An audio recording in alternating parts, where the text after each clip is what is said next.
In this video, I'll guide you through how to manage churn in HubSpot if you're looking to improve customer retention and understand your client base better.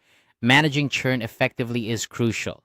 HubSpot provides a streamlined way to track and manage churn, and today I'll walk you through the setting up and utilizing health scores, which will help you keep a close eye on customer satisfaction and engagement.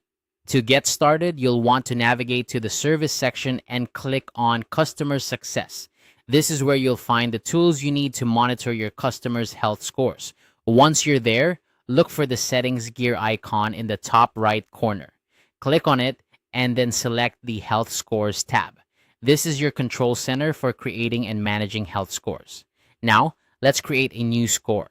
Click on the option to create a health score and then decide whether this score will apply to companies or contacts. Generally, if you're dealing with B2B, you'll want to apply it to companies, but feel free to choose what suits your business model best.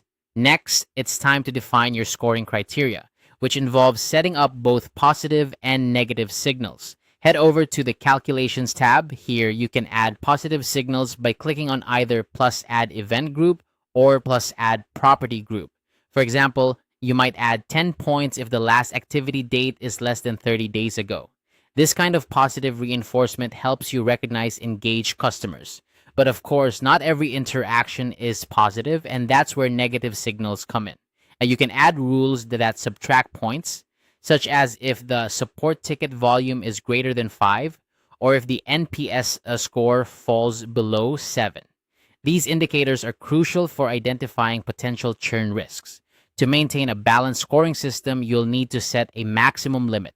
Ensure your total weights across all groups add up to 100 points. This way, you have a standard percentage-based score that's easy to interpret and apply consistently across your customer base. Once you've set up your scoring criteria, it's time to define status labels. This is done in the Settings tab. Here, you can set thresholds for different states of customer health.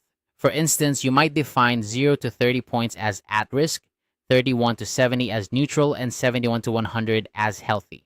Assigning a color to each, like red for at risk, yellow for neutral, and green for healthy, can offer a quick visual reference to the status of your customers. After reviewing all your settings and ensuring everything is configured to your satisfaction, it's time to turn on your health score. This will activate the scoring system, allowing you to track and manage your customers' engagement and satisfaction levels effectively. And that's it. By following these steps, you'll have a robust system in place to manage churn in HubSpot. Regularly reviewing your health scores will provide invaluable insights, helping you to take proactive steps in retaining customers and reducing churn. Keep in mind that these settings can be adjusted as needed, so feel free to revisit and refine them as your business and customer needs evolve. Thanks for watching, and good luck with managing your churn in HubSpot.